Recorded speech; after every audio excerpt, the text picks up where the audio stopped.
충격! 한국인들이 집단으로 사라지고 있습니다. 매년 수천 명의 한국인들이 캄보디아로 유입되어 연락이 두절되고 있어요. 정부는 뭐 하나요? 한국인들이 외국에서 노예처럼 착취당하는데도 손 놓고 있는 우리 정부. 심지어 원조금까지 준 나라에서 이런 일이 벌어지고 있다니. 도대체 캄보디아에서 한국인들에게 무슨 일이 벌어지고 있는 걸까요? 오늘의 충격적인 사연 시작합니다. 제 이름은 사라 톰슨이에요. 새벽 3시 47분에 암호화된 파일이 도착했습니다. 저는 국제정의연대에서 국가를 넘나드는 범죄 조직을 전문으로 조사하는 사람이에요. 영국 런던에서 태어났고 지난 12년 동안 4개 대륙에서 인신매매 조직들을 추적해왔죠. 하지만 그날 받은 사진들이 담고 있던 내용은 정말 충격적이었어요. 쓰레기통 안에 버려진 여권들이었습니다. 한국, 태국, 베트남 여권들이 수십 개나 되더군요. 각각의 여권마다 한 사람의 인생이 담겨 있었어요. 누군가의 얼굴, 누군가의 이름, 그리고 어쩌면 누군가의 비극이요. 사진은 캄보디아와 태국 국경 근처에서 찍혔답니다. 6월에 태국에서 이 사진이 인터넷에 퍼졌었죠. 하지만 우리 조직은 다른 경로로 이 파일을 받았어요. 그리고 그 경로가 시사하는 바는 단순한 절도보다 훨씬 더 무서운 것이었습니다. 사진이 찍힌 포이펫 지역은 제 보고서에 여러 번 등장한 곳이에요. 이 국경지대는 현지인들이 범죄 복합단지라고 부르는 곳으로 변해버렸죠. 카지노, 콜센터, 온라인 사기 조직들이 아무렇지 않게 운영되고 있었어요. 캄보디아 정부는 모른 척하는 것 같았습니다. 저는 그 이유를 꼭 알아내야 했어요. 연대에서 받은 임무는 명확했습니다. 캄보디아에 급증하는 사기 산업에서 외국인들이 조직적으로 착취당하는 실태를 조사하는 거였죠. 특히 한국인 피해자들에게 집중해야 했어요. 그들이 가장 많은 비율을 차지하고 있었거든요. 캄보디아의 현대사는 언제나 제 마음을 무겁게 만들었어요. 킬링필드를 겪은 나라였으니까요. 폴포트의 크메르루주가 700만 명 중 200만 명을 학살했던 그 끔찍한 역사를 가진 나라예요. 고통이 무엇인지 너무나 잘 아는 나라여야 했죠. 그런데 지금은 자기 나라 안에서 새로운 잔혹함이 벌어지도록 허락하고 있었습니다. 예비조사를 하면서 하나의 통계가 제 머릿속을 떠나지 않았어요. 범죄 조직들이 매년 약 125억 달러를 벌어들인다는 거였죠. 이게 캄보디아 전체 GDP의 절반이나 되더군요. 배신은 제가 처음 생각했던 것보다 훨씬 깊었어요. 이건 단순한 부패의 문제가 아니었습니다. 한 나라의 경제 기반 자체가 조직적인 피해자 양산 위에 세워져 있었던 거예요. 아침 6시에 저는 사무실로 갔습니다. 커피 한 잔을 들고 책상에 앉아 파일들을 다시 펼쳤어요. 여권 사진들을 하나하나 확대해서 봤죠. 젊은 얼굴들이 대부분이었어요. 20대, 30대. 더 나은 삶을 찾아 국경을 넘었을 사람들이었습니다. 한국 여권이 유독 많았어요. 12개나 됐죠. 각각의 이름을 노트에 적어 내려갔습니다. 김민준, 이서연, 박지훈. 이름을 적으면서 가슴이 먹먹해졌어요. 이들은 지금 어디에 있을까요? 사라는 있을까요? 제 동료 소피아가 오전 8시에 출근했어요. 그녀는 태국 출신으로 메콩강 지역의 인신매매를 10년 넘게 조사해온 베테랑이었죠. 새 케이스예요? 소피아가 제 어깨너머로 화면을 보며 물었어요. 포이펫에서 나온 거예요. 여권들이 수십 개나 버려져 있었대요. 소피아의 표정이 굳어졌습니다. 포이펫이라면 복합단지 때문일 거예요. 요즘 거기서 정말 심각한 일들이 벌어지고 있거든요. 자세히 말해줄 수 있어요? 제가 물었죠. 소피아는 의자를 당겨 앉았어요. 작년부터 급증했어요. 중국 자본이 대거 들어오면서 카지노와 온라인 사기 센터들이 우후죽순 생겨났죠. 그들은 좋은 일자리가 있다고 속여서 사람들을 끌어들여요. 한국, 태국, 베트남, 필리핀에서요. 도착하면 여권을 빼앗고 강제로 일을 시킵니다. 온라인 도박 사기, 로맨스 스캠, 투자 사기 같은 거요. 탈주하려고 하면요. 캥 당하죠. 심하면 죽기도 해요. 국경 근처 강에서 시신이 발견되는 경우도 있답니다. 소피아의 목소리가 낮아졌어요. 저는 다시 사진을 봤습니다. 버려진 여권들. 이건 단순히 신분증을 빼앗은 게 아니었어요. 사람들의 정체성 자체를 지워버린 거였죠. 그들을 보이지 않는 존재로 만들어버린 겁니다. 캄보디아 경찰은 뭐 하고 있어요? 제가 물었어요. 소피아는 씁쓸하게 웃었습니다. 돈을 받고 있죠. 독합단지 운영자들이 지역 경찰과 공무원들에게 뇌물을 줘요. 심지어 일부 고위 관료들도 연루되어 있다는 소문이 있어요. 125억 달러가 움직이는 산업이에요. 그 돈의 일부는 정부 주머니로 들어가고 있을 거예요. 그제야 전체 그림이 보이기 시작했습니다. 이건 범죄 조직만의 문제가 아니었어요. 국가 차원의 공모였죠. 캄보디아는 자국의 경제를 범죄로 떠받치고 있었던 겁니다. 우리가 뭘 할 수 있을까요? 제가 물었어요. 소피아가 제 눈을 똑바로 봤습니다. 증거를 모아야 해요. 피해자들을 찾아서 준원을 받고 돈의 흐름을 추적하고 연루된 관료들을 밝혀내야죠. 쉽지 않을 거예요. 위험하기도 하고요. 하지만 누군가는 해야 하는 일이에요. 저는 고개를 끄덕였습니다. 그날 오후 저는 푸놈펜행 비행기표를 예약했어요. 캄보디아로 직접 가서 조사를 시작해야 했죠.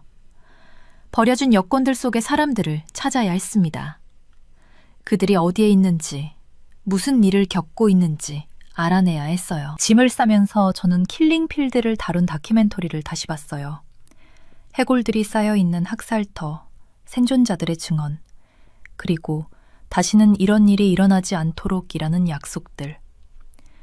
하지만 고문의 형태가 바뀌었을 뿐 캄보디아에서는 여전히 사람들이 고통받고 있었습니다. 비행기는 이틀 후 출발이었어요. 저는 그 48시간 동안 최대한 많은 정보를 수집했죠. 포위펫의 지도, 복합단지 목록, 탈출에 성공한 피해자들의 증언 기록. 준비할수록 임무의 위험성이 더 분명해졌습니다. 하지만 물러설 수 없었어요. 저 여권들의 주인들은 지금도 어딘가에서 도움을 기다리고 있을 테니까요. 조사는 돈부터 시작했어요. 한국이 캄보디아에 쏟아부은 돈을 추적했습니다. 1990년대부터 한국은 캄보디아의 가장 큰 원조국이었어요. 믿기지 않는 금액이었죠. 2016년 한 해에만 한국 정부가 보낸 돈이 6,300만 달러였답니다. 그 돈은 캄보디아가 그해 받은 전체 외국 원조와 맞먹는 액수였어요. 관광객들도 엄청났습니다. 매년 수십만 명의 한국인이 캄보디아를 찾았죠. 앙코르와트를 보러 가고 호텔에 묵고 식당에서 밥을 먹었어요. 그 돈으로 캄보디아 사람들이 살았습니다. 한국인 관광객이 없으면 캄보디아 서비스 산업의 상당 부분이 무너질 정도였죠. 그런데 배은망덕이라는 말로는 부족했어요. 이건 계산된 범죄였습니다. 저는 탈출자들을 만나기 시작했어요. 그들은 그곳을 웬청이라고 불렀습니다. 범죄 수용소였죠. 한 젊은 남자의 이야기가 특히 충격적이었어요. 그를 K7이라고 부르겠습니다. 그의 안전을 위해서요. K7이 채용 과정을 선영했습니다. 텔레그램에 광고가 떴어요. 그의 목소리는 조용했지만 또렷했어요. 한 달에 700만 원이라고 했죠. 단순한 텔레마케팅이나 서류 배달 일이라고요. 광고는 교묘했답니다. 사람들이 가장 걱정하는 것들을 정확히 알고 있었어요. 감금되는 거 아니냐는 질문에 대비해서 자유롭게 이동할 수 있다고 약속했죠. 숙소도 편안하다고 했습니다. 모두 거짓말이었어요. 범죄 조직이 만든 정교한 시나리오였답니다. K7은 도착 후 무슨 일이 일어났는지 털어놨어요. 포놈펜 공항에 내리는 순간부터 표시가 됩니다. 그의 손이 떨렸어요. 입국 심사대에서부터요.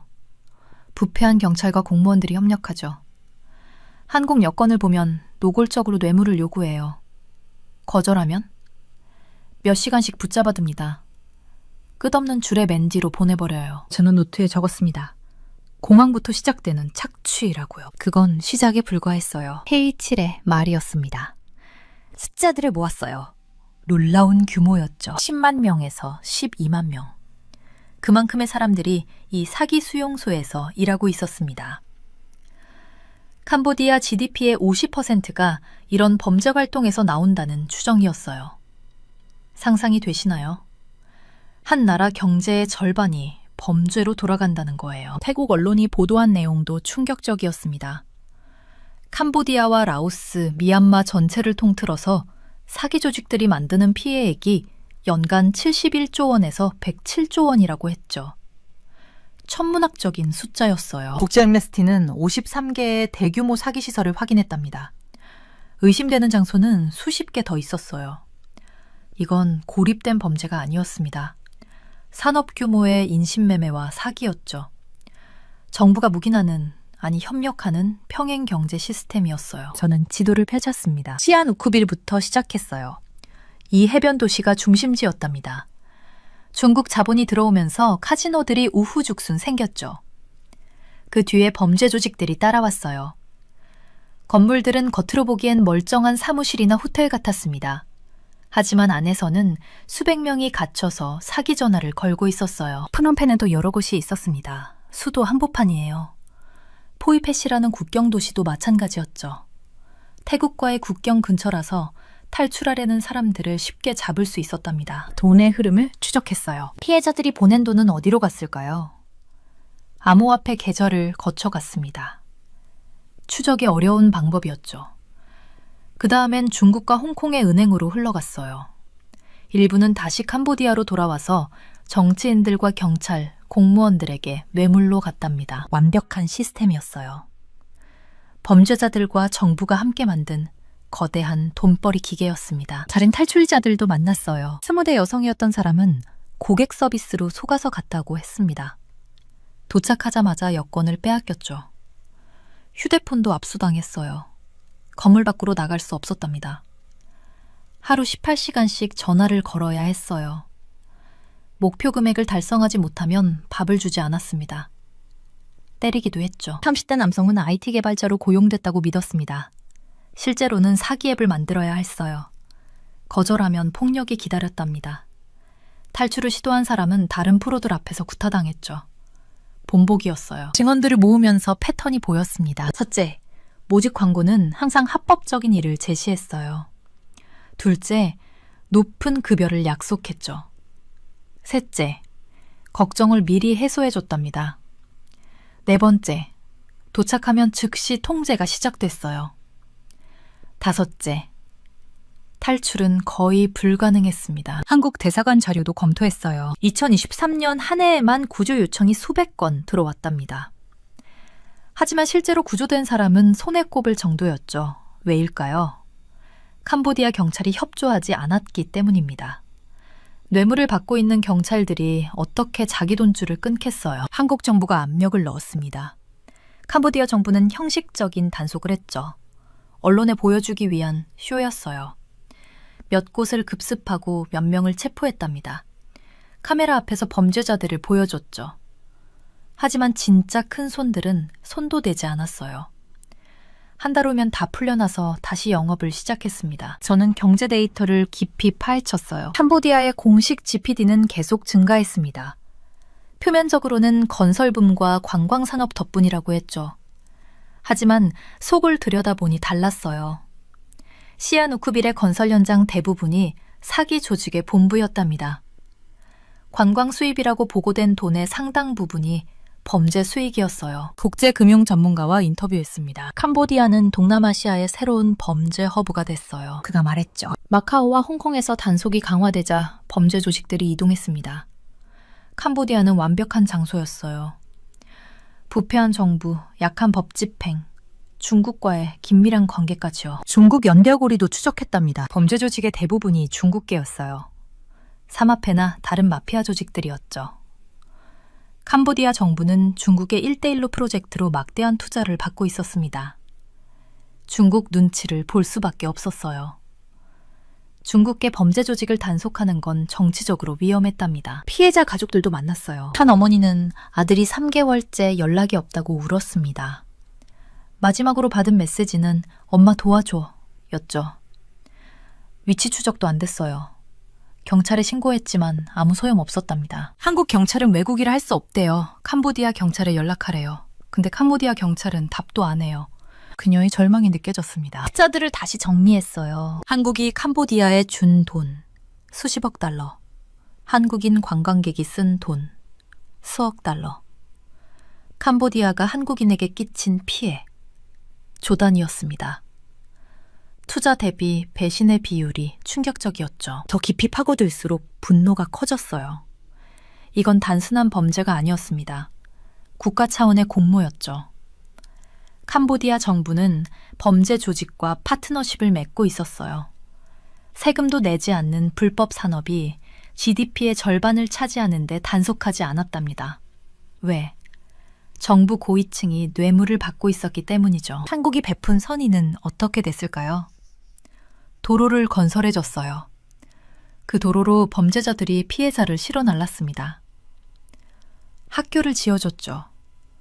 그 학교 졸업생들이 사기 조직에 고용됐어요. 병원을 지원했답니다. 그 병원에서 구타당한 피해자들을 치료하면서 신고하지 않았죠. 모든 게 연결돼 있었습니다. 돈의 흔적을 따라가니 진실이 보였어요. 캄보디아는 한국의 선의를 이용해서 범죄 제국을 건설했답니다. 그리고 그 제국의 가장 큰 피해자가 바로 한국인이었죠. 이건 배신이 아니에요. 전쟁이었습니다. 총과 칼 대신 사기와 인신매매를 무기로 쓰는 전쟁이었죠. 저는 다음 단계로 넘어가야 했어요.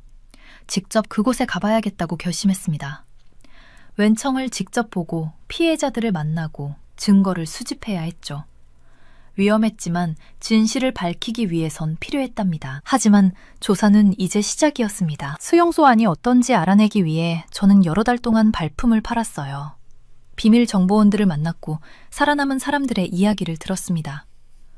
그들의 목소리는 떨렸고 눈빛은 공포로 가득했죠. 처음 만난 생존자는 26살의 청년이었어요.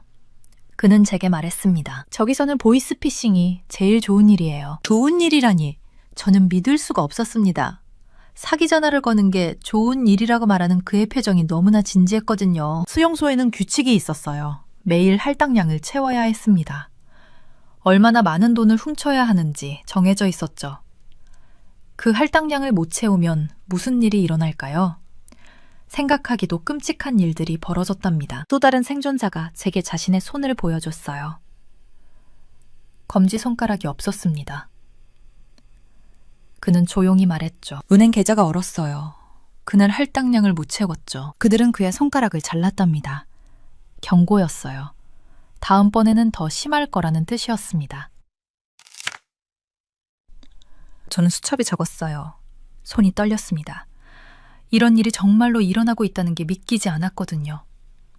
하지만 증거는 제 눈앞에 있었습니다. 매일 아침 수용소 사람들은 컴퓨터 앞에 앉았어요. 한국에 전화를 걸었습니다. 대만에도 걸었고 일본에도 걸었죠. 그들은 울면서 전화를 걸었답니다. 하지만 울음을 멈춰야 했어요. 안 그러면 맞았거든요. 할머니, 저예요. 손자예요. 그들은 이렇게 말하며 돈을 요구했습니다. 가슴이 아팠죠. 하지만 멈출 수 없었어요. 멈추면 죽는 거니까요. 가장 끔찍한 이야기는 어느 생존자에게서 들었습니다. 그는 제 눈을 똑바로 쳐다보지 못했어요. 그냥 바닥만 보면서 말했죠. 각막을 봤어요. 저는 무슨 뜻인지 물었습니다.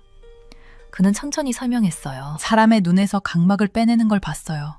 살아있는 사람한테서요. 제 등골이 오싹해졌습니다. 그는 계속 말했어요. 각막은 다른 장기보다 이식하기 쉽대요.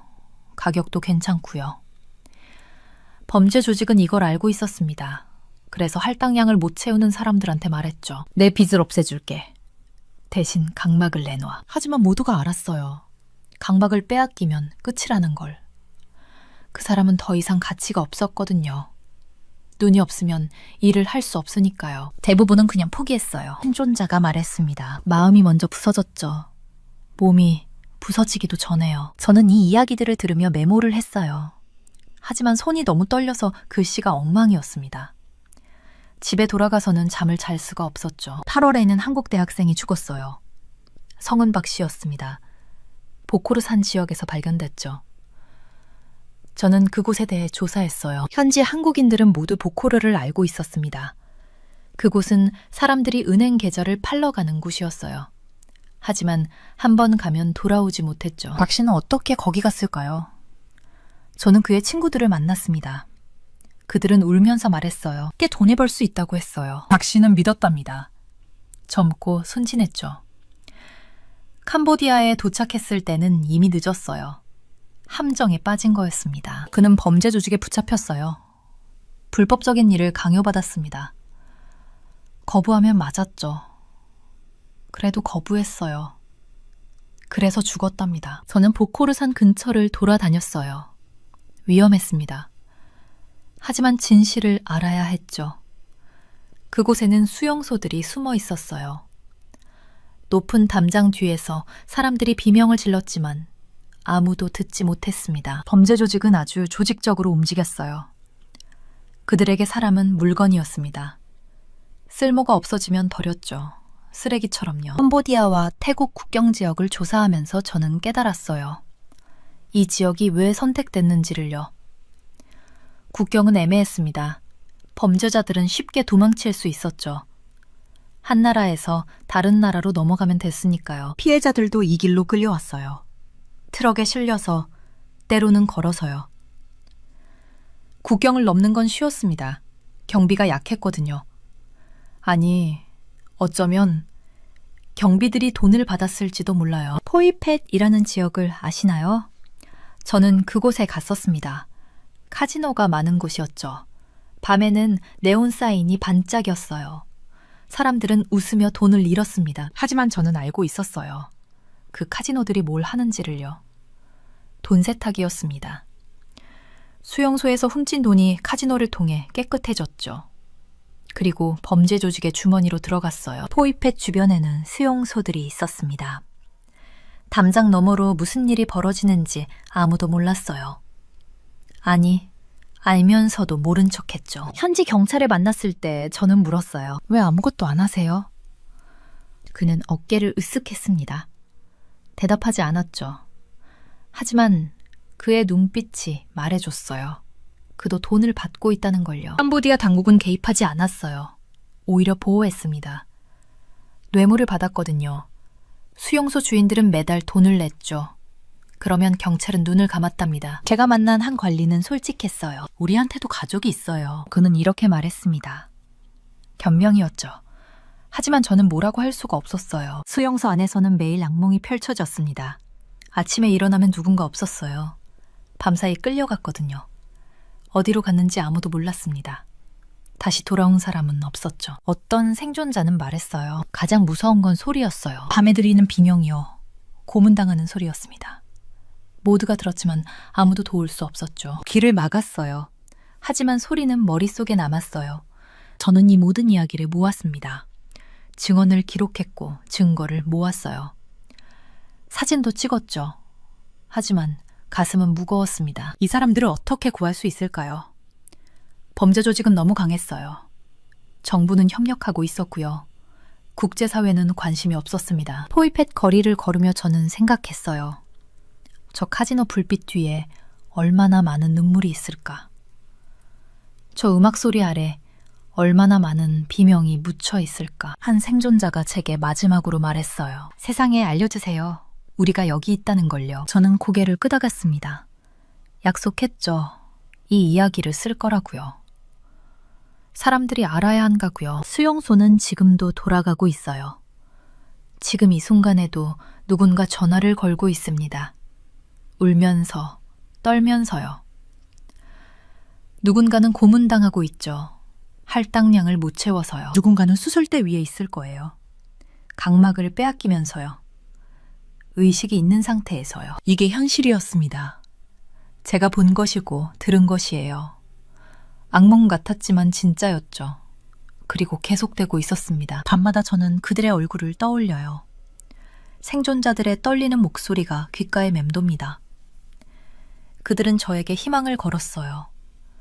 이 이야기가 세상에 알려지면 뭔가 바뀔 거라고 믿었죠. 저도 그렇게 믿고 싶었습니다. 하지만 현실은 냉혹했어요. 너무나 많은 이해관계가 얽혀 있었거든요. 돈이 흘렀고 권력이 작동했습니다. 그 사이에서 사람들은 죽어갔죠. 조사를 계속하면서 저는 점점 더 불편한 진실과 마주하게 되었습니다. 캄보디아 정부가 이 사기 범죄에 어떻게 연루되어 있는지 알게 되었죠.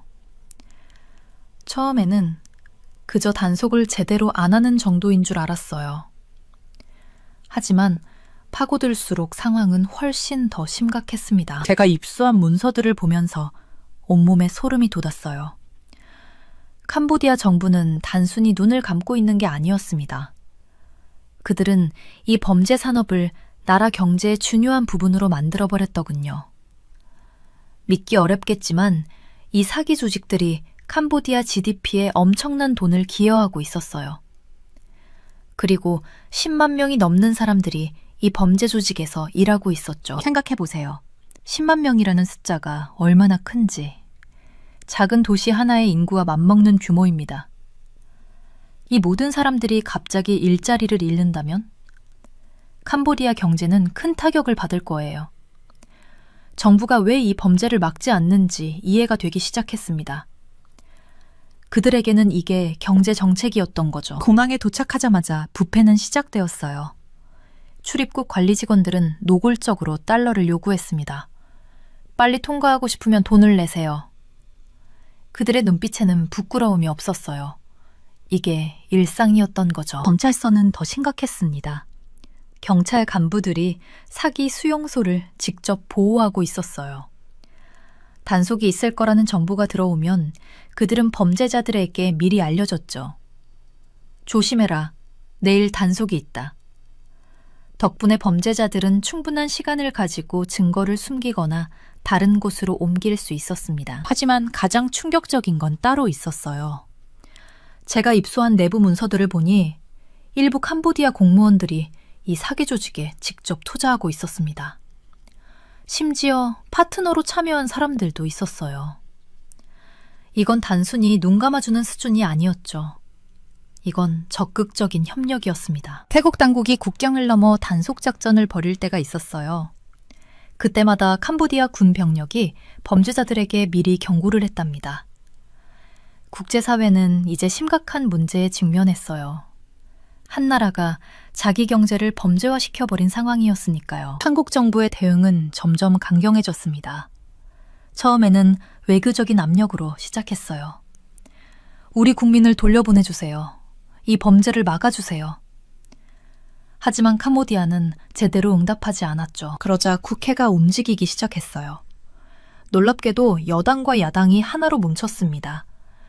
평소에는 서로 싸우기 바쁜 사람들이었는데 이 문제만큼은 한 목소리를 냈죠. 강력한 조치가 필요하다. 일부 국회의원들은 2011년 소말리아 해적 사건을 언급했어요. 그때 한국군이 바다 건너 소말리아까지 가서 우리 국민을 구출했던 일 말이에요. 캄보디아에서도 비슷한 작전을 해야 하는 거 아니냐?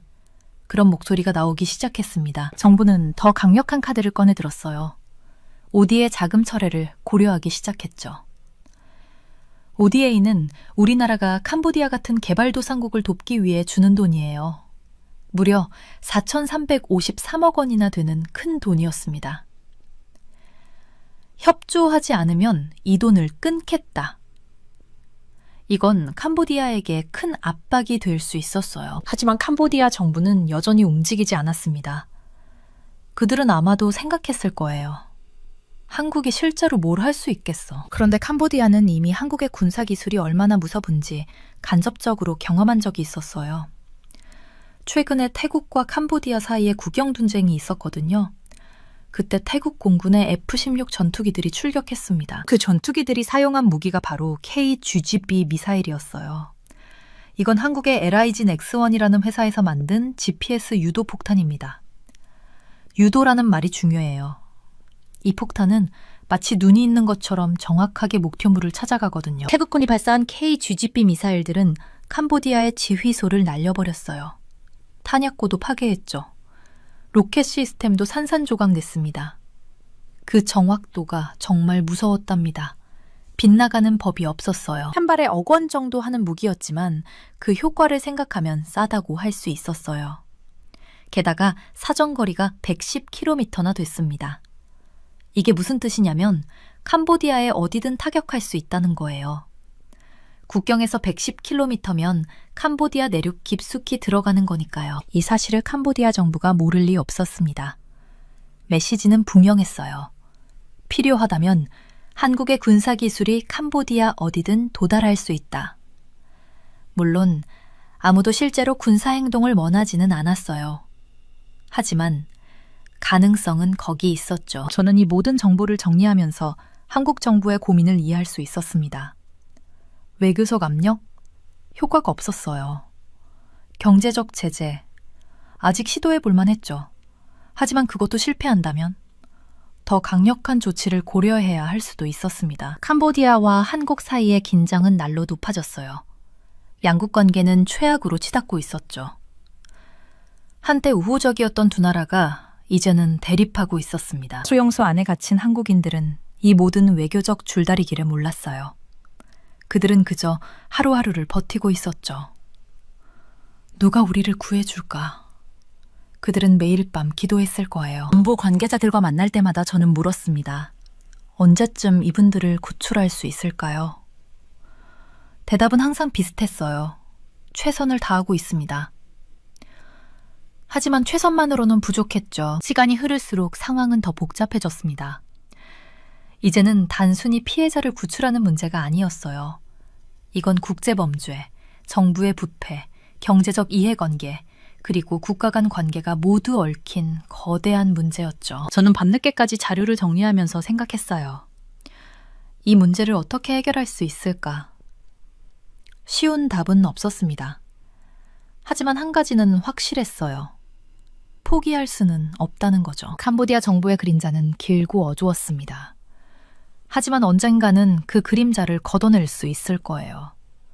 그때까지 저는 계속 진실을 밝히고 기록하고 세상에 알릴 거예요.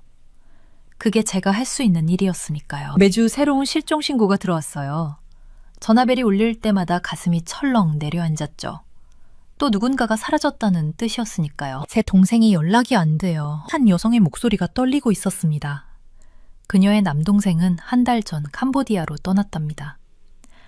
고액 연봉을 약속하는 일자리를 찾았다며 들떠 있었다고 해요. 가족들은 처음엔 좋아했죠. 하지만 공항에서 보낸 마지막 문자 이후로 연락이 끊겼어요. 카카오톡도 읽지 않아요. 전화는 꺼져 있고요. 저는 노트북을 열어 최근 사건 목록을 확인했습니다. 그 주에만 7건의 새로운 실종 신고가 접수되었더군요. 모두 똑같은 패턴이었어요. 좋은 일자리, 캄보디아 도착, 그리고 침묵. 실종자들의 얼굴이 제 사무실 벽을 가득 채웠습니다. 25살 청년, 30살 싱글맘, 40살 가장.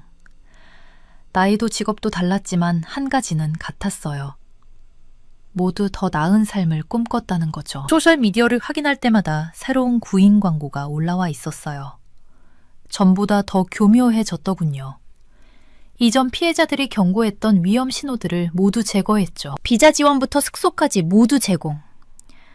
한국인 직원 다수 근무 중, 매월 정기 휴가 보장. 겉으로 보기엔 완벽했습니다. 하지만 저는 알았어요. 이 아름다운 약속들 뒤에 무엇이 숨어 있는지. 한국 정부와 협력을 시작했습니다. 캄보디아에 코리안 데스크를 만들기로 했죠. 우리 국민을 돕기 위한 전담 영사직위였어요. 처음엔 희망적이었습니다. 드디어 현지에서 직접 도움을 줄 수 있게 된 거니까요. 프놈펜 영사관에서 첫 회의를 했어요. 새로 배치된 영사님은 열정적이었죠. 최선을 다하겠습니다. 그의 눈에서 진심이 보였습니다. 하지만 현실은 우리의 의지와 달랐어요. 몇 주 후 영사님이 전화를 걸어왔습니다. 정말 답답해요. 할 수 있는 게 너무 없어요. 그의 목소리에서 좌절이 묻어났죠. 문제는 간단했습니다. 우리는 캄보디아 영토에서 집행 권한이 없었어요. 현지 경찰에게 협조를 요청할 수밖에 없었죠. 하지만 현지 경찰의 반응은 차갑기만 했습니다. 어떤 경찰관들은 아예 범죄 조직과 한편이었어요. 뇌물을 받고 눈 감아주거나 심지어 직접 관여하기도 했죠. 수용소에 갇힌 피해자들은 영사관의 연락조차 할 수 없었습니다. 휴대폰을 빼앗겼고 24시간 감시를 받았으니까요. 운 좋게 탈출한 사람들도 신고를 주저했어요. 보복이 두려웠던 거죠. 가족들이 위험해질 수 있어요. 한 탈출자가 떨리는 목소리로 말했습니다. 그는 탈출 후 집으로 돌아왔지만 신고는 하지 않았어요. 조직에서 협박 메시지를 보냈거든요. 부모님과 동생의 사진과 함께요. 미국 평화연구소에서 충격적인 보고서를 발표했어요. 사기 산업의 연간 수익이 125억 달러에 달한다는 거였죠. 캄보디아 국내 총생산의 절반이었습니다. 한 나라 경제의 절반이 범죄로 돌아가고 있었던 거예요. 숫자를 보면서 어지러웠습니다. 125억 달러. 그 돈이 얼마나 많은 사람들의 고통 위에 쌓인 건지 상상도 할 수 없었어요. 국제 엠네스티에서도 보고서를 냈습니다. 그 내용은 더 끔찍했죠. 고문, 강제노동, 살인, 모두 증거와 함께 문서화되어 있었어요. 그런데도 아무도 처벌받지 않고 있었습니다. 밤마다 보고서를 읽으며 분노가 끓어올랐어요. 어떻게 이런 일이 계속될 수 있는 걸까요? 국제사회는 알고 있었습니다. 증거도 충분했죠. 하지만 아무도 움직이지 않았어요. 캄보디아 정부는 문제를 외면했습니다. 주권을 이유로 국제적 개입을 거부했죠. 사기 산업이 경제의 중요한 부분이 되어버렸으니까요. 누가 자신의 수입원을 없애고 싶겠어요. 저는 피해자들의 패턴을 분석하기 시작했습니다. 데이터베이스를 만들어 모든 사례를 입력했죠. 밤을 새워가며 공통점을 찾았어요. 패턴이 보이기 시작했습니다. 피해자들은 크게 세 그룹으로 나뉘었어요. 첫 번째 그룹은 정말로 속은 사람들이었습니다. 진짜 일자리라고 믿었던 거죠. 대기업 채용 공고처럼 보였으니까요. 면접도 보고 계약서도 받았어요. 모든 게 합법적으로 보였습니다. 두 번째 그룹은 의심하면서도 떠는 사람들이었어요. 경고 신호를 받지만 무시했죠. 너무 절박했거든요. 빚에 허덕이거나 가족을 먹여 살려야 했어요. 높은 연봉의 유혹이 두려움보다 컸던 겁니다. 세 번째 그룹은 강요당한 사람들이었습니다. 돈 세탁에 필요한 통장을 팔라고 협박받았죠. 처음엔 간단해 보였어요. 그냥 통장 하나 만들어주면 되는 거잖아요. 하지만 그게 함정이었습니다. 어떤 경로로 들어왔든 캄보디아에 도착하면 모두 같은 운명을 맞았어요. 수용소에 갇혀 사기 일을 강요당했죠. 성과가 나쁘면 고문을 당했고요. 조직에 부담이 되면 장기를 적출당하거나 살해되었습니다. 제 책상 위에는 사진들이 쌓여갔어요. 구타당한 흔적, 굶주린 몸, 절망에 찬 눈. 사진 한 장 한 장이 증거였지만 동시에 무력감을 느끼게 했습니다. 한 피해자의 일기를 읽었어요. 탈출할 때 몰래 가져온 거였죠. 오늘 옆방 형이 맞아 죽었다. 할당량을 못 채웠다고. 내일은 내 차례일까? 글씨가 떨려 있었습니다. 공포가 종이를 통해 전해졌어요. 매일 아침 사무실에 출근하면 새로운 사건이 기다리고 있었습니다. 매일 하면 도움을 요청하는 메시지로 가득했죠. 하나하나 읽으면서 가슴이 무너졌어요. 제가 도울 수 있는 사람은 너무 적었거든요. 시간은 우리 편이 아니었습니다. 매일 더 많은 사람들이 함정에 빠졌어요. 모집은 멈추지 않았고 광고는 더 정교해졌죠. 우리가 한 명을 구하는 동안 10명이 새로 잡혀갔습니다. 밤마다 지도를 펼쳐놓고 표시를 했어요. 수용소가 있다고 알려진 위치에 빨간 점을 찍었죠. 점들이 늘어날수록 희망은 줄어들었습니다. 푸놈펜 주변, 시아누쿠빌, 바탐방, 캄보디아 전역이 빨갛게 물들어갔어요. 국제협력을 요청했지만 벽에 부딪혔습니다. 캄보디아의 주권 문제였죠. 다른 나라가 함부로 개입할 수 없었어요. 캄보디아 정부가 원하지 않았으니까요. 회의를 거듭했지만 진전은 없었습니다. 외교적 수사만 오갔죠. 우려를 표명합니다. 저거 긴밀히 협력하겠습니다. 상황을 주시하고 있습니다. 아름다운 말들이었지만 수용소에 갇힌 사람들에겐 아무 의미가 없었어요. 저는 계속 조사했습니다. 포기할 수 없었어요. 벽에 붙은 얼굴들이 저를 보고 있었거든요. 그들은 기다리고 있었죠. 누군가 자신들을 구해주기를. 시간은 흘러갔고 사건은 계속 쌓여갔습니다. 레이스는 가속화되었지만 우리는 뒤처지고 있었어요. 얼마나 더 많은 사람들이 희생되어야 이 악몽이 끝날까요? 답은 아직 보이지 않았습니다. 국제사법연합에 보내는 최종 보고서를 작성하면서 저는 책상 위에 놓인 여권 사진들을 다시 바라봤어요. 버려진 여권들. 그 사진으로 이 모든 조사가 시작됐죠. 각각의 여권에는 사람이 있었습니다. 꿈이 있었고, 가족이 있었고, 평범한 일상이 있었어요. 그런데 그 모든 게 한순간에 사라져버렸죠. 사기범들에게 속아서 캄보디아 땅으로 끌려가서 지옥 같은 수용소에 갇혀서요. 저는 키보드를 두드리며 생각했습니다. 이건 단순한 범죄가 아니에요. 이건 배신이었죠. 엄청난 배신이었어요. 한국은 캄보디아를 도왔습니다. 아주 많이 도왔죠. 캄보디아가 가장 힘들었던 시기에 한국은 손을 내밀었어요. 수십억 달러의 원조를 보냈답니다. 매년 수십만 명의 한국인 관광객이 앙코르와트를 방문했어요.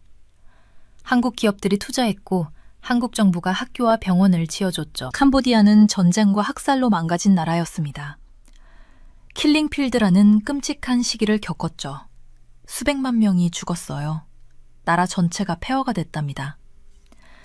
그때 한국이 도움의 손길을 보냈던 거예요. 그런데 그 대가가 뭐였을까요? 배신이었습니다. 한국 사람들을 조직적으로 속이고 납치하고 고문하고 죽이는 거였어요. 그것도 캄보디아 정부 관리들이 돈을 받으면서 눈 감아주는 상황에서요. 저는 보고서에 4가지 권고사항을 적었습니다. 첫 번째는 제재였어요. 범죄 조직에서 돈을 받은 캄보디아 관리들을 찾아내야 합니다. 그리고 국제적으로 제재해야 해요. 그들의 해외 계좌를 동결시키고 여행을 금지시키고 자산을 압류해야 하죠. 두 번째는 원조 중단이었습니다. 한국 정부가 캄보디아에 주는 ODA 자금을 당장 끊어야 해요. 진짜 개혁이 이뤄질 때까지는 한 푼도 더 줘서는 안 돼요. 그 돈이 결국 범죄자들 주머니로 들어가는 걸 알면서도 계속 줄 순 없잖아요. 세 번째는 국제재판소였습니다. 국경을 넘나드는 범죄 조직과 그들을 돕는 정부 관리들을 처벌할 수 있는 특별 재판소가 필요해요.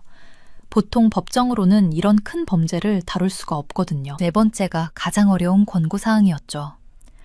군사적 개입을 검토하라는 거였습니다. 저는 솔직히 전쟁을 원하지 않았어요. 군사작전은 항상 위험하고 사람들이 다치고 예상치 못한 결과가 나올 수 있거든요. 하지만 지금 이 순간에도 수백 명의 피해자들이 수용소에 갇혀 있어요. 그들은 매일 고문당하고 굶주리고 죽어가고 있답니다. 태국과 캄보디아가 국경 분쟁을 벌였을 때 한국군의 KGB 미사일이 정확하게 목표물을 타격했죠. 그건 정밀한 군사작전이 가능하다는 걸 보여줬어요. 민간인 피해 없이 딱 필요한 곳만 공격할 수 있다는 거였습니다. 그래서 저는 생각했어요. 만약 외교가 실패하고 경제 제재도 소용없다면요. 그 수백 명의 사람들을 구하기 위해서 제한적인 군사작전이 필요하지 않을까요? 그게 인도주의적으로 옳은 일이 아닐까요? 어느 시점이 되면 인도주의적 개입이 단순히 정당화될 수 있는 게 아니라 도덕적으로 반드시 필요한 일이 되는 거예요. 저는 책상 위의 여권 사진들을 다시 봤습니다. 가장 처음 봤던 그 사진들이에요. 쓰레기통에 버려진 채로 찍힌 여권들.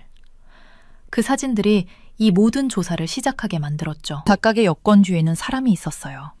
아들이나 딸이 있었고요. 부모님이 기다리고 있었고요. 친구들이 걱정하고 있었답니다. 그들은 더 나은 삶을 꿈꿨어요. 돈을 벌어서 가족을 돕고 싶었고 새로운 경험을 하고 싶었죠. 평범한 꿈이었습니다. 그런데 그 꿈은 악몽이 됐어요. 킬링필드는 전 세계에 캄보디아의 비극을 알렸습니다.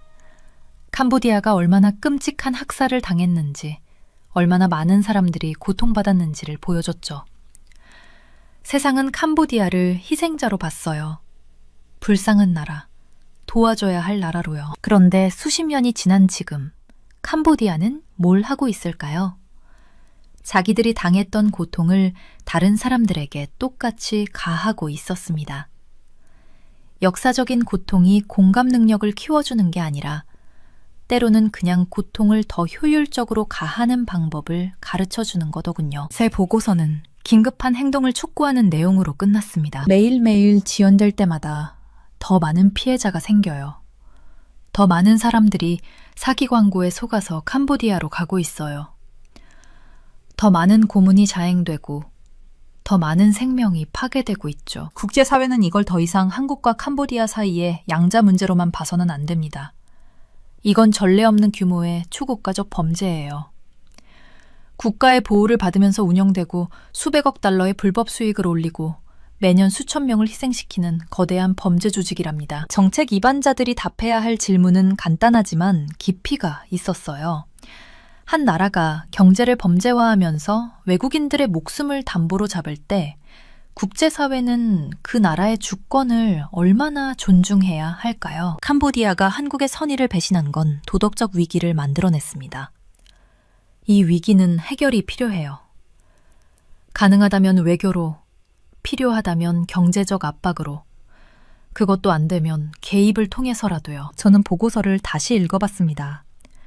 1200단어가 넘는 긴 보고서였죠. 하지만 이건 단순한 문서가 아니었어요. 이건 행동 촉구였습니다. 변화를 요구하는 외침이었죠. 창밖을 바라봤어요. 서울의 밤이 반짝이고 있었습니다. 평화로워 보이는 도시였죠. 하지만 저는 알고 있었어요. 이 순간에도 어딘가에서 한국인들이 캄보디아 수용소에 갇혀 있다는 걸요. 그들은 집으로 돌아오고 싶어 했습니다. 가족을 보고 싶어 했어요. 자유롭고 싶어 했죠. 그리고 제 보고서가, 국제사법연합의 행동이 그들을 집으로 데려오는 첫걸음이 되기를 바랐습니다. 이제 공은 국제사회에 넘어갔어요. 그들이 어떻게 반응할지, 얼마나 빨리 움직일지가 수백 명의 생명을 결정할 거예요. 저는 보고서를 저장하고 이메일에 첨부했습니다. 그리고 전송 버튼을 눌렀죠. 생산의 시간이 시작됐어요. 여기 독일 뮌헨에서 온 방산 전문가가 있습니다. 한국 회사가 APU 기술을 마스터할 수 있을 리가 없어. 이건 독일과 미국의 독점 영역이라고. 그는 비웃으며 말했죠. 그런데 몇 년 후 이스라엘부터 미국까지 세계 최강국들이 한국의 기술 앞에 무릎을 꿇기 시작했습니다. 전 세계 방산 시장에서 독일 기술자는 충격에 빠졌고 미국 장군은 직접 찾아와 협력을 요청했습니다. 대체 한국이 세계 방산 강국들을 떨게 만든 비밀은 무엇일까요? 오늘의 사연 시작합니다. 뮌헨에서 온 동료들이 불가능하다고 말하던 그날을 아직도 기억해요. 제프림 씨, 그들은 겨우 감춘 듯한 무시하는 표정으로 말했습니다. APU 기술은 한국 회사가 마스터할 수 있는 게 아니에요. 이건 독일과 미국의 독점 영역이라고요. 저는 그때 페르만 공장의 폐허에 서 있었어요. 수십 년간 보조동력 장치 시장을 지배했던 독일 제조업체였죠. 그런데 이제는 파산한 회사의 빈 건물만 남아 있었습니다. 2015년이었어요. 저는 많은 사람들이 바보 같은 일이라고 여기는 프로젝트의 수석 엔지니어로 막 임명되었답니다. 인수서리가 임시 책상 위에 놓여 있었죠. 프린터에서 막 나온 듯 아직 따뜻했어요. 우리 회사는 중견 한국 방위산업체였는데 페르만의 기술 기반을 막 구매한 참이었습니다. 하지만 우리가 산 건 제대로 작동하는 회사가 아니었어요. 우리는 잔해를 산 거였죠. 생산 라인은 멈춰 있었고요. 엔지니어들은 유럽 전역으로 뿔뿔이 흩어졌어요. 기술 지식은 매일매일 증발하고 있었습니다. APU 보조 동력 장치라. 저는 먼지 쌓인 시제품을 손으로 쓰다듬으며 혼잣말을 했어요. 겉보기에는 단순해 보이는 이 장치가 실은 전혀 단순하지 않았죠. 이 장치는 탱크와 장갑차의 주 엔진이 멈춰 있을 때 전기를 공급해줍니다. 덕분에 승무원들은 통신, 센서, 공조 시스템, 무기 시스템을 연료를 태우지 않고도 작동할 수 있어요. 열신으로 자신의 위치를 드러내지 않으면서 말이죠. 현대전에서 이건 그야말로 생존과 죽음의 차이였습니다. 하지만 한국은 이런 시스템을 만들어 본 경험이 전혀 없었어요. 우리는 모든 장치를 독일에서 수입했죠. 기본적인 수리조차 부품을 뮌헨으로 다시 보내야 했어요. 수리비만 해도 천문학적이었답니다. 엔진 유닛 하나당 1,200만 원이 넘었죠. 그런데 이제 페르만이 망하면서 전체 공급망이 위험에 처했습니다. 저는 버려진 공장을 걸어 다녔어요. 제 발소리가 메아리 쳤습니다. 이 기술의 무덤 어딘가에 한국의 방위전력 시스템 독립의 씨앗이 숨어 있었죠. 문제는 그 지식이 완전히 사라지기 전에 끄집어내는 것이었어요. 제 팀이 다음 주에 도착했습니다. 15명의 엔지니어였는데 대부분 30살도 안 됐고 APU 제조 경험이 있는 사람은 아무도 없었어요. 회의로는 보편적이었죠. 유럽 방산업체들은 기술 사양을 공유하길 거부했어요. 미국 회사들은 우리 전화조차 받지 않았습니다. 우리는 혼자였어요. 훨씬 더 많은 자원을 가진 나라들이 50년간 독점해온 기술을 마스터하려 시도하고 있었죠. 공장의 거대한 창문 사이로 겨울 햇살이 비스듬히 들어왔어요. 먼지 입자들이 빛 속에서 춤을 췄습니다. 저는 녹슨 공작기계 앞에 섰죠. 이 기계가 한때 정밀한 부품들을 만들어냈을 거예요. 이제는 고철 덩어리가 되어버렸지만요. 첫 회의 때 저는 팀원들에게 말했어요. 우리는 단순히 보조장치를 만드는 게 아닙니다. 우리는 북극의 겨울부터 중동의 사막까지 모든 조건에서 완벽하게 작동해야 하는 완전한 전력 제어 시스템을 만드는 거예요. 현재 사용 중인 어떤 것보다 조용하고 더 신뢰할 수 있고 더 효율적이어야 해요. 그리고 우리에게 이걸 해낼 시간은 3년입니다. 뒤따른 침묵은 귀가 먹먹할 정도였어요. 그때 한 젊은 엔지니어가 손을 들었습니다. 대학을 갓 졸업한 듯 보이더군요. 어디서부터 시작하면 될까요? 저는 몇 주 만에 처음으로 미소를 지었어요. 독일과 미국이 APU 설계에 대해 안다고 생각하는 모든 것을 잊어버리는 것부터 시작해야죠. 우리는 기본 원리부터 시작합니다. 그날 밤 저는 공장 근처의 작은 호텔방에서 잠을 이룰 수 없었어요. 창밖으로 미네네 불빛이 반짝였습니다. 이 도시가 수십 년간 이 기술을 지배해왔죠. 이제 우리가 그 지배를 깨트려야 했어요. 다음 날 아침 우리는 본격적으로 작업을 시작했습니다. 먼저 페르만이 남긴 모든 문서를 살펴봤어요. 설계도, 테스트 결과, 실패 보고서까지요. 대부분은 독일어로 되어 있었고 전문 용어로 가득했죠. 우리 팀의 절반은 번역하는 데만 매달려야 했어요. 한 달이 지났습니다. 우리는 APU의 핵심 작동 원리를 이해하기 시작했어요. 작은 디젤 엔진이 발전기를 돌리고 그 전기가 차량의 모든 시스템에 공급되는 거였죠. 들으면 단순하게 들리지만 악마는 디테일에 있었습니다. 엔진은 극한의 온도에서 시동이 걸려야 했어요. 영하 40도에서도 영상 50도에서도 작동해야 했죠. 진동에 강해야 했고 먼지와 모래에도 견뎌야 했습니다. 소음은 최소화해야 했고요. 적이 소리로 우리 위치를 찾아내면 안 되니까요. 발전기는 안정적인 전력을 공급해야 했어요. 전압이 흔들리면 민감한 전자장비가 망가질 수 있었습니다. 제어 시스템은 지능적이어야 했죠. 배터리 상태를 모니터링하고 부하를 관리하고 고장을 미리 감지해야 했어요. 저는 매일 밤 설계도를 들여다봤습니다. 때로는 새벽 3시까지 깨어 있었어요. 퍼즐 조각들이 천천히 맞춰지기 시작했죠. 페르만이 왜 이런 방식으로 설계했는지, 왜 이 재료를 선택했는지 이해하기 시작했습니다. 하지만 이해하는 것과 만드는 것은 완전히 다른 문제였어요. 우리는 공급업체가 필요했죠. 정밀한 부품을 만들 수 있는 업체들이요. 한국에서 찾아야 했어요. 독일 업체들은 우리와 일하기를 거부했으니까요. 저는 한국으로 돌아가 전국을 돌아다녔습니다. 작은 공장들을 방문했어요. 자동차 부품을 만드는 곳, 선박 엔진을 만드는 곳, 심지어 냉장고 압축기를 만드는 곳까지요. 우리와 함께 불가능한 것에 도전해 보시겠어요? 라고 물었죠. 많은 사람들이 거절했어요. 너무 어렵다고, 리스크가 크다고 말했습니다. 하지만 몇몇은 눈을 반짝이며 말했죠. 한번 해보죠.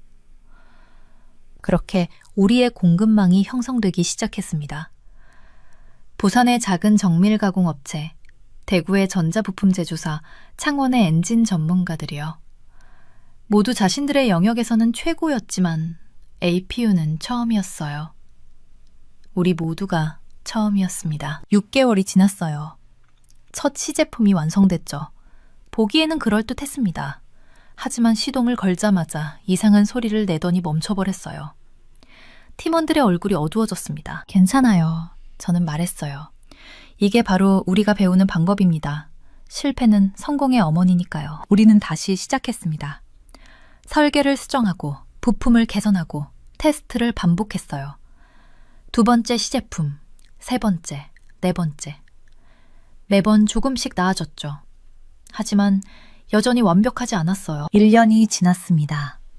우리는 수십 개의 시제품을 만들었고 수백 번의 테스트를 했어요. 매번 뭔가 잘못됐죠.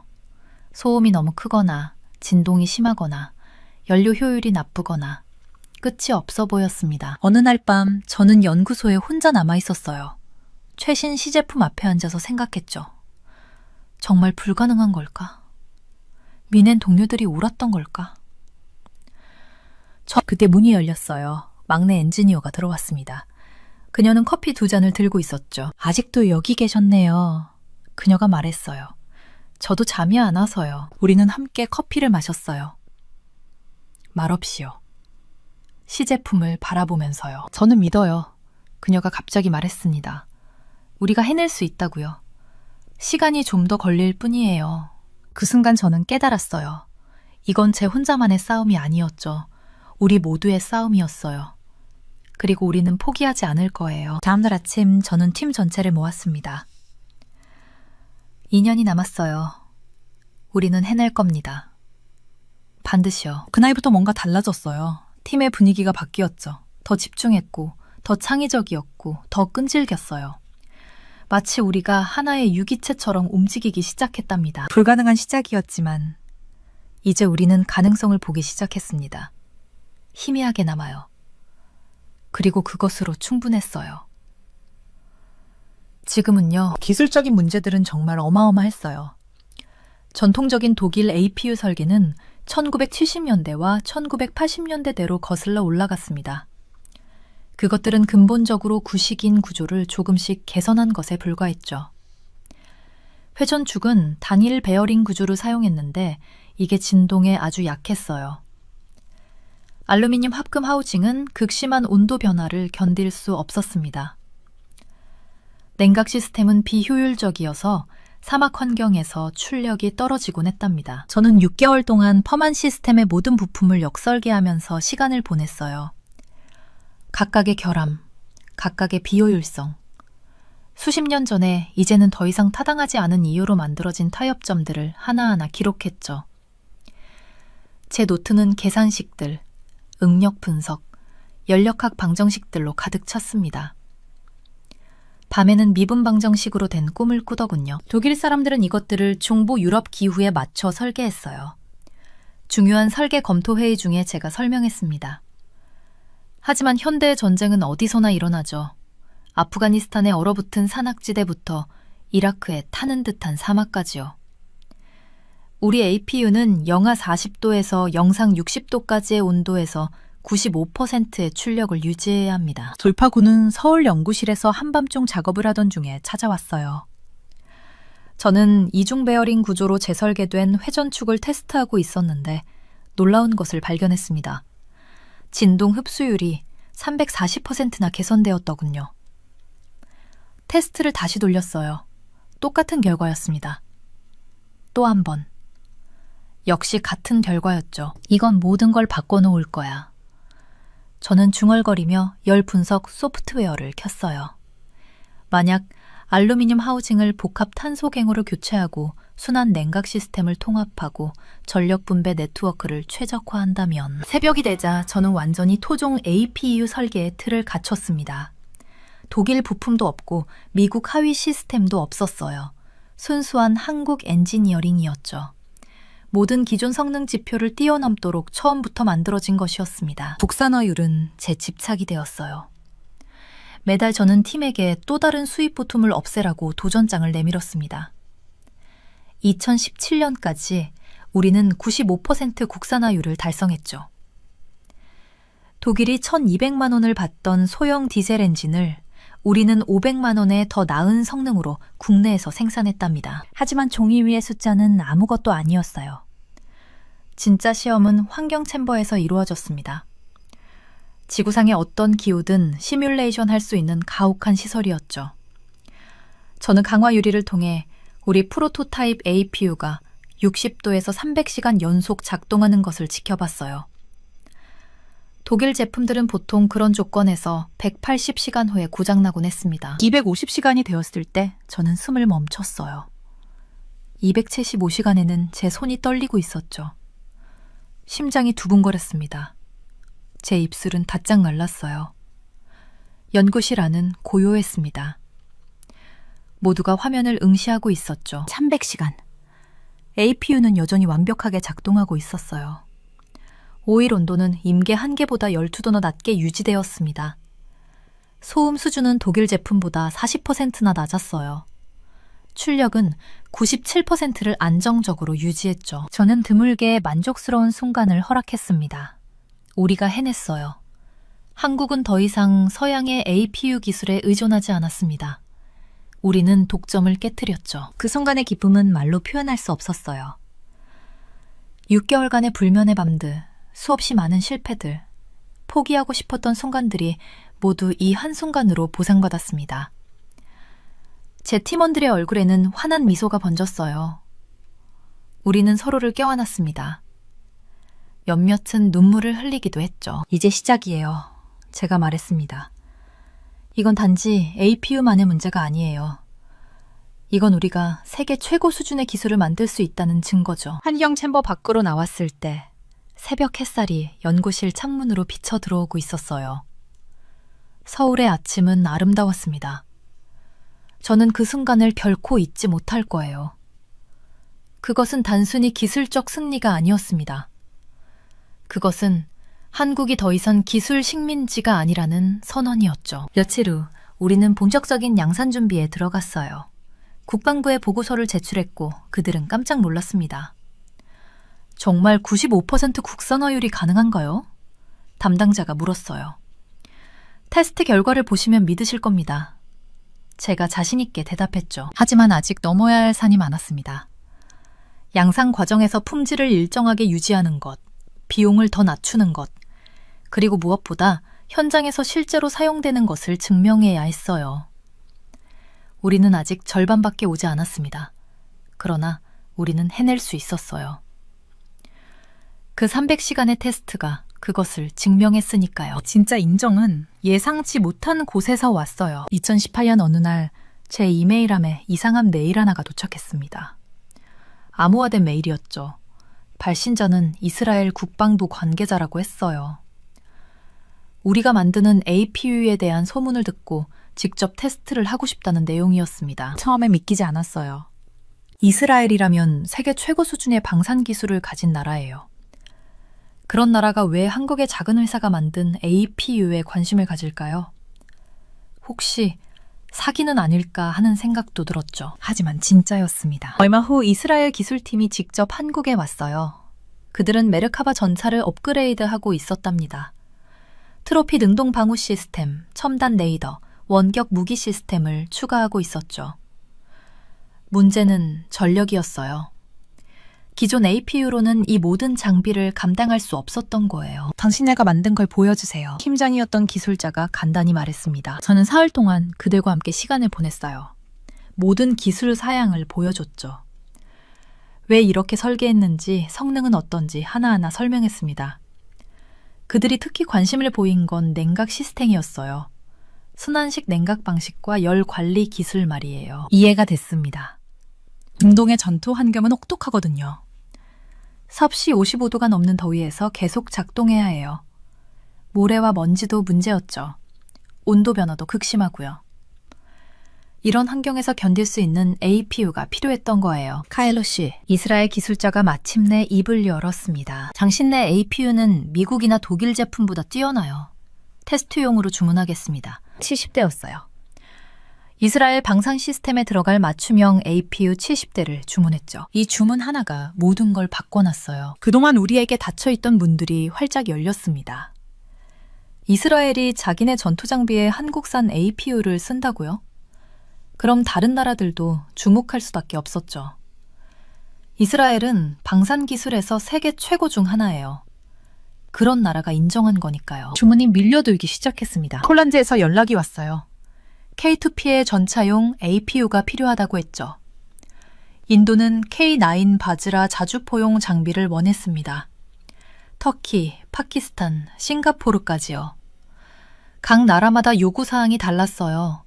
작동 환경도 다르고 필요한 기능도 달랐죠. 하지만 우리는 매번 해냈습니다. 모듈식 설계의 장점이었어요. 기본 구조는 같지만 각 나라의 작전 환경에 맞춰 맞춤 제작할 수 있었거든요. 사막용, 급지용, 열대용 다 만들 수 있었답니다. 기술 사양은 스스로 말해줬어요. 출력은 8kW에서 15kW까지 조절할 수 있었습니다.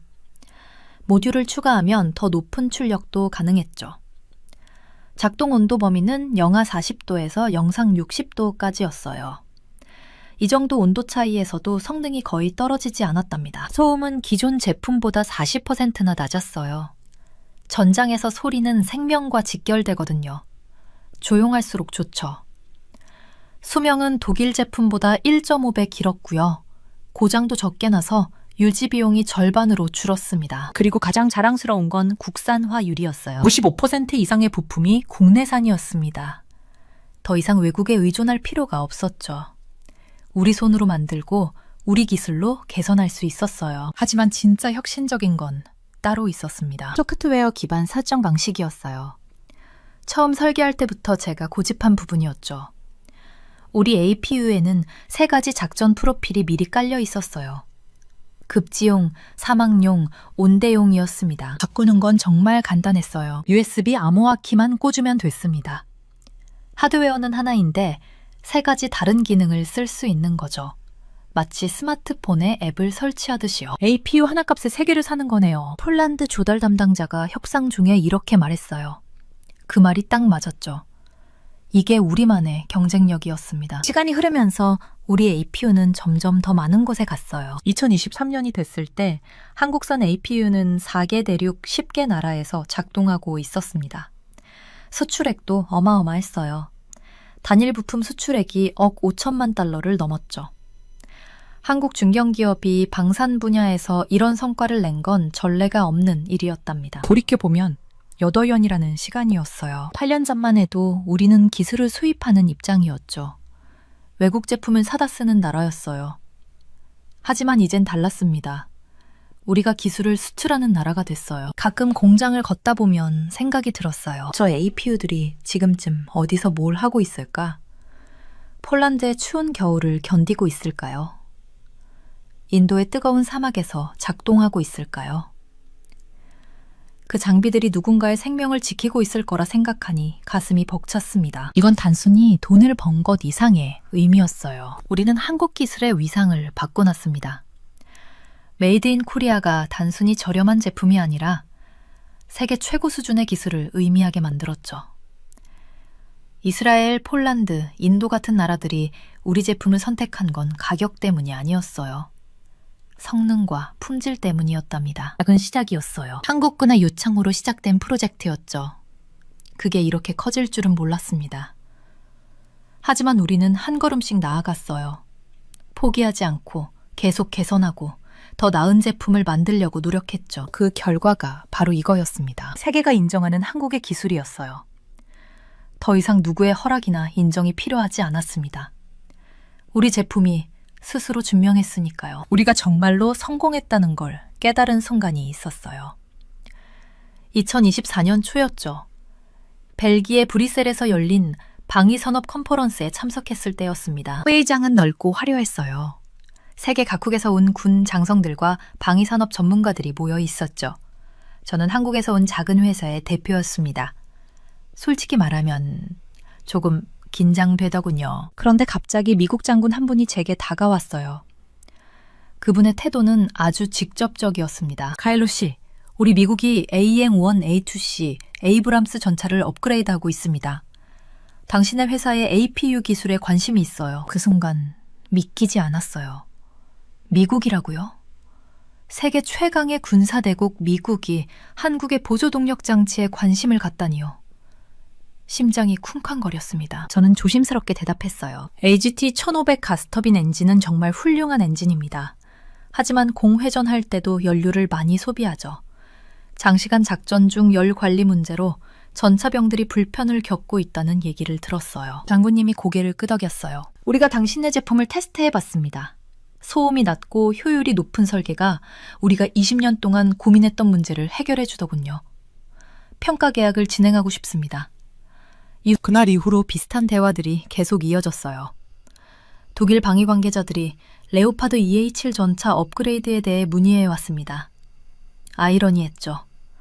예전에 한국의 기술력을 무시하던 바로 그 독일인들이 이제는 우리 APU를 자기네 최고급 전차에 쓰고 싶어 했으니까요. 기술적 인정도 중요했지만 전략적 의미는 더 깊었습니다. 수십 년 동안 방위 기술은 한 방향으로만 흘렀어요. 서쪽에서 동쪽으로, 선진국에서 개발 도상국으로요. 한국은 늘 받는 쪽이었죠. 엔진도 센서도 무기 시스템도 다 수입했습니다. 그런데 이제 우리가 그 흐름을 뒤집고 있었어요. 세계 최고 수준의 군사 장비에 들어갈 핵심 동력 부품을 공급하고 있었습니다. 가슴이 뿌듯했어요. 디펜스 뉴스와 제인스 디펜스 위클리 같은 유명한 군사 전문지들이 우리에 대한 기사를 실었습니다. 한국의 APU 기술은 세계 방위산업 구조의 근본적인 변화를 보여줍니다. 중간 규모의 아시아 기업이 서방 거대 기업들이 반세기 동안 지배했던 시장을 뒤흔들었어요. 이건 단순히 한 부품에 관한 이야기가 아닙니다. 한국 방위산업 전체의 성숙함을 보여주는 신호죠. 기사를 읽으면서 감격스러웠어요. 우리를 이렇게 평가해 주다니요. 인정은 언론에서만 나온 게 아니었습니다. 나토 표준화위원회에서 우리를 초청해 기술 발표를 해달라고 했어요. 유럽의 군사 아카데미들이 우리 APU 설계 철학을 커리큘럼에 포함시켰답니다. AMRT와 케임브리지 대학의 대학원생들이 서울 공장으로 인턴십을 신청해 맞죠. 젊은 학생들이 전 세계에서 우리 회사로 배우러 온다는 게 놀라웠어요. 불과 몇 년 전만 해도 우리가 외국 기술을 배우려고 애쓰던 입장이었는데 말이에요. 하지만 진짜 최고의 인정은 전장에서 나왔습니다. 우크라이나 군대가 여러 종류의 장갑차를 운용하면서 우리 APU를 장착한 차량들이 장기작전 중 월등한 신뢰성을 보여줬다고 보고했어요. 주 엔진을 켜지 않고도 전자전 시스템, 통신 네트워크, 능동방어 시스템을 유지할 수 있는 능력이 전투 상황에서 결정적이었다고 했습니다. 기밀 브리핑에서 우크라이나 연락 장교가 제게 말했어요. 당신의 기술이 생명을 구합니다. 현대전에서는 전자우위가 생존을 결정해요. 당신의 APU가 그 우위를 가능하게 해줍니다. 그 말은 어떤 판매 계약보다 의미가 깊었어요. 우리는 단순히 제품을 수출하는 게 아니었습니다. 전 세계 국가들의 국방 능력에 기여하고 있었어요. 그 책임감이 저를 겸손하게 만들면서도 동시에 활력을 주더군요. 회사로 돌아와서 직원들에게 이 소식을 전했을 때 다들 믿을 수 없다는 표정이었어요. 누군가 눈시울을 붉혔고 누군가는 환호성을 질렀습니다. 우리가 해냈어요. 정말로 해냈습니다. 공장 바닥에 서서 열심히 일하는 기술자들을 바라봤어요. 밤낮으로 품질을 점검하고 설계를 개선하고 테스트를 반복했던 그들이었죠. 이 모든 성공은 그들의 노력 덕분이었습니다. 저는 깨달았어요. 우리가 만든 건 단순한 기계 부품이 아니라는 걸요. 우리는 한국 기술의 자존심을 만들고 있었습니다. 우리는 세계에 증명하고 있었어요. 한국도 할 수 있다고. 아니, 한국이 최고가 될 수 있다고요. 그날 밤 사무실 창문으로 서울의 야경을 바라봤습니다. 반짝이는 불빛들이 아름다웠어요. 이 도시 어딘가에서 다음 세대 엔지니어들이 공부하고 있겠죠. 그들이 우리보다 더 큰 꿈을 꾸고 더 높이 날아오르기를 바랐습니다. 세계의 인정은 끝이 아니었어요. 새로운 시작이었습니다. APU 성공 이후 예상치 못한 기회가 찾아왔어요. 2023년이었죠. 어느 날 현대로템 수출부서에서 전화가 왔습니다. 제프림 대표님, 폴란드에서 연락이 왔습니다. 수출 담당 이사님의 목소리가 들떠 있었어요. K2 흑표 전차 수출권이었답니다. 그것도 엄청난 규모였죠. 전차 1980대요? 저는 잠시 말을 잃었어요. 역사상 최대 규모의 전차 수출이 될 거라더군요. 계약 총액이 9조 원을 넘을 거라고 했습니다. 그런데 문제가 있습니다. 폴란드 측에서 모든 전차에 당신네 APU를 넣고 싶어 해요. 가슴이 두근거렸죠. 하지만 이사님의 다음 말이 더 놀라웠습니다. 단순히 부품 공급만이 아니에요. 기술 이전, 현지 생산, 모든 걸 원합니다. 일주일 뒤 저는 바르샤바행 비행기에 올랐어요. 창밖으로 구름이 빠르게 지나갔죠. 머릿속으로는 계속 계산이 돌아갔습니다. 1980대. 각 전차마다 APU 한 대씩. 이건 단순한 수출이 아니었어요. 바르샴바 공항에 내렸을 때 차가운 공기가 얼굴을 때렸습니다. 10월이었는데도 이미 쌀쌀했죠. 폴란드 국방부 건물은 웅장했어요. 회의실에 들어서자 폴란드 장교들과 관계자들이 앉아 있었습니다. 큰 스크린에는 지도가 떠 있었죠. 폴란드, 그리고 주변 동유럽 국가들이 보였어요. 우리는 단순히 전차를 사는 게 아닙니다. 국방부 차관이 말했어요. 폴란드를 동유럽의 장갑차 생산 중심지로 만들 겁니다. 그들의 계획은 야심찼습니다. 60단은 폴란드에서 직접 조립하고 점차 국산 부품 비율을 40%까지 늘린다는 거였어요. 1단계로 180대, 2단계로 또 180대. 장기적으로는 주변 국가 수출까지 합치면 거의 2000대에 달할 거라더군요. 이건 유럽 방산 지형을 바꾸는 일이 될 겁니다. 저는 고개를 끄덕였죠. 하지만 기술 요구사항을 듣고는 긴장이 됐습니다. 폴란드의 날씨는 극단적이었어요. 겨울엔 영하로 뚝 떨어지고 여름엔 무더웠죠. 그것도 갑자기 변했습니다. APU는 단순히 전기만 공급하면 안 됐어요. 첨단 사격 통제 시스템, 능동 방어 시스템, 원격 무기 시스템, 전자전 장비, 전투 관리 네트워크, 승무원을 위한 냉난방까지 모든 게 APU에서 전력을 받아야 했답니다. K2 전차는 사실상 120mm 주포가 달린 이동식 데이터 센터예요. 기술 브리핑에서 저는 설명했습니다. APU는 더 이상 보조장치가 아닙니다. 전투력의 핵심이죠. 전력이 끊기면 전차는 그냥 비싼 고정포대가 되는 겁니다. 폴란드 장교들이 진지하게 고개를 끄덕였어요. 생산 일정은 빡빡했습니다. 첫 인도가 2026년 1분기로 잡혀 있었죠. 계약 체결부터 겨우 30개월밖에 없었어요. 유럽의 전통적인 전차 제조사들은 최소 48개월이 필요하다고 했는데 말이에요. 120개 협력업체를 조율해야 했습니다. 품질 관리도 철저히 해야 했고 모든 전차가 NATO 기준을 충족해야 했죠. 가능하겠습니까? 폴란드 측 담당자가 물었어요. 저는 잠시 숨을 고르고 대답했습니다. 가능합니다. 속도가 바로 우리의 경쟁력이거든요. 현대로템 공장은 사실상 24시간 돌아갔어요.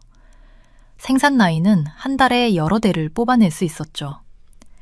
APU 통합은 조립 과정에서 자연스럽게 이루어졌습니다. 우리는 2차 대전 이후 유럽이 전차를 만들던 방식으로 하지 않았어요. 자동차 산업과 전자 산업에서 배운 현대적 제조 원칙을 적용했죠. 가격 경쟁력도 중요했습니다. K2 전차는 대당 약 8천만 철은 9천만 원이었어요. 독일 레오파르트 2가 1억 1천만 원인 것에 비하면 훨씬 저렴했죠. 하지만 진짜 차이는 수명주기 비용에서 나타났어요.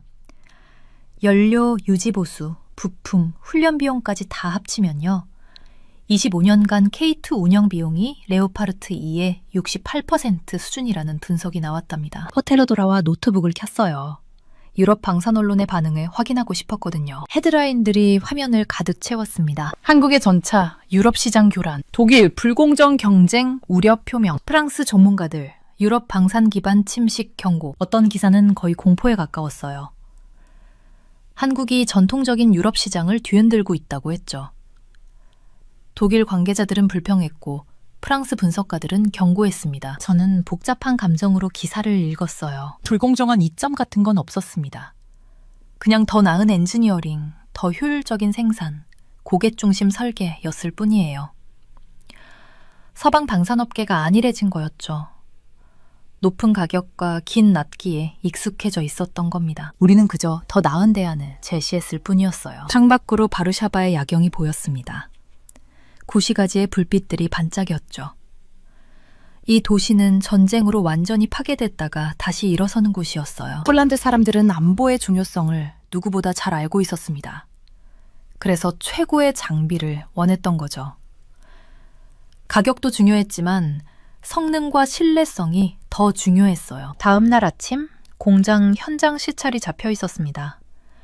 폴란드 측은 현지 생산 시설이 어떻게 구축될지 보고 싶어 했죠. 침대에 누워 천장을 바라봤어요. 1980대, 각각의 APU, 수많은 부품들, 120개 협력사, 30개월. 엄청난 도전이었습니다. 하지만 동시에 엄청난 기회이기도 했죠. APU는 이제 단순한 보조전원 장치가 아니었어요. 현대 전차의 심장이 되어가고 있었습니다. 그리고 우리는 그 심장을 만드는 회사가 되어가고 있었죠. 잠이 쉽게 오지 않았어요. 머릿속으로 계속 계산이 돌아갔습니다. 생산 일정, 품질 관리, 기술 이전, 현지화. 하지만 불안보다는 기대가 더 컸어요. 우리는 해낼 수 있었습니다. APU로 이미 증명했으니까요.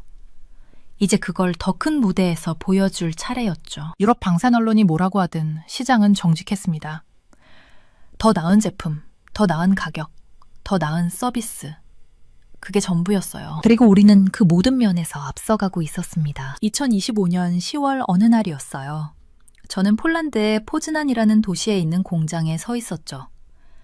그곳에서 처음으로 폴란드에서 조립된 K2 탱크가 생산 라인을 빠져나오는 걸 지켜봤습니다. 그 순간 지난 10년이 주마등처럼 스쳐 지나갔어요. 10년 전만 해도 한국은 중요한 방위 부품을 전부 외국에서 사와야 했답니다. 하나도 빠짐없이요. 하지만 지금은 어떤가요?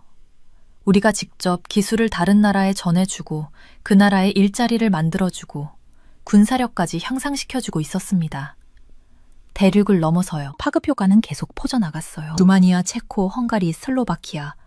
이 모든 나라가 우리 APU 시스템이 장착된 K2 탱크에 대한 견적을 요청했죠. 합치면 700대가 넘는 주문이었습니다. 이집트와 모로코도 한국 기술로 자기들 탱크 부대를 현대화하고 싶다고 연락을 해왔어요. 전 세계적으로 2,000대가 넘는 시장이 우리 앞에 펼쳐져 있었답니다. 하지만 숫자만으로는 이 변화를 다 설명할 수 없었어요. 한국은 방위 수출에 완전히 새로운 모델을 보여줬거든요. 단순히 물건만 파는 게 아니었습니다. 하드웨어, 기술 이전, 현지 생산, 그리고 장기적인 유지보수 지원까지 모두 포함된 통합 솔루션이었죠. 우리는 제품을 파는 게 아니라 파트너십을 만들고 있었어요. 그 나라의 능력 자체를 키워주고 있었던 겁니다. 기술도 계속 발전했습니다. 우리의 최신 APU는 15kW의 전력을 생산했어요. 효율은 20%나 더 좋아졌죠. 고장이 나기 전에 미리 예측하는 첨단 전력관리 알고리즘도 넣었답니다. 시스템이 알아서 상황에 맞춰 출력을 조절했어요. 정찰할 때는 적이 눈치채지 못하도록 최소한으로, 전투할 때는 최대 출력으로요. 어느 날 기획회의에서 엔지니어들에게 말했습니다. 다음 세대 APU는 단순히 전력만 공급하지 않을 겁니다. 팀원들이 집중하더군요. 지능적인 에너지 관리와 신호 감소를 통해 생존성에 직접 기여할 거예요.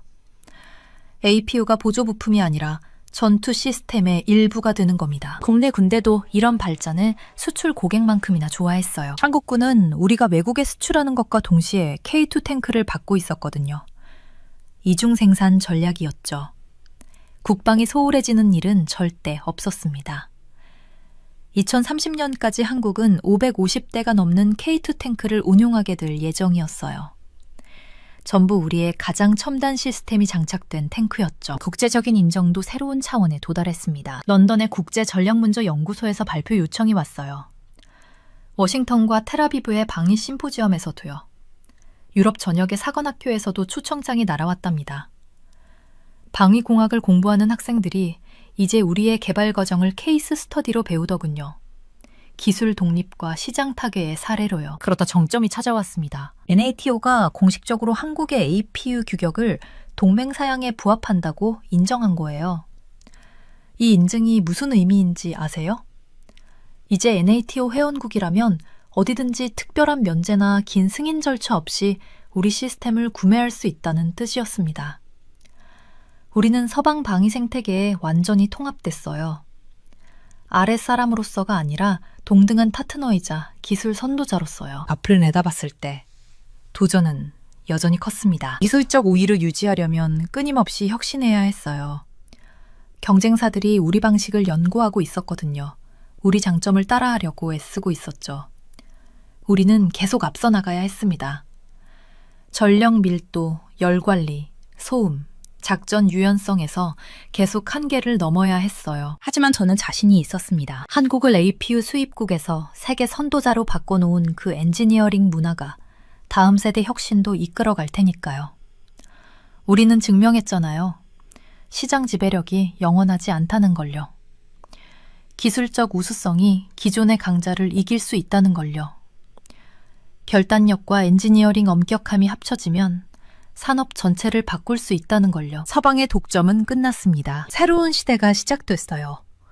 한국이 세계 방위 기술의 기둥으로 서는 시대였죠. 우리의 혁신이 대륙을 넘어 군인들을 보호하는 시대였습니다. 핵심 동력 부품 공급자, 기술 독립 같은 말이 우리 정체성을 정의하는 시대였어요. 저는 자주 그날을 떠올렸습니다. 거려진 펌원 공장에 처음 발을 들였던 그날이요. 주변은 온통 회의론과 의심뿐이었죠. 그 순간에서 지금 이 순간까지의 여정이요. 폴란드 기술자들이 우리가 설계한 시스템이 장착된 탱크를 자신 있게 조립하는 모습을 보는 지금까지요.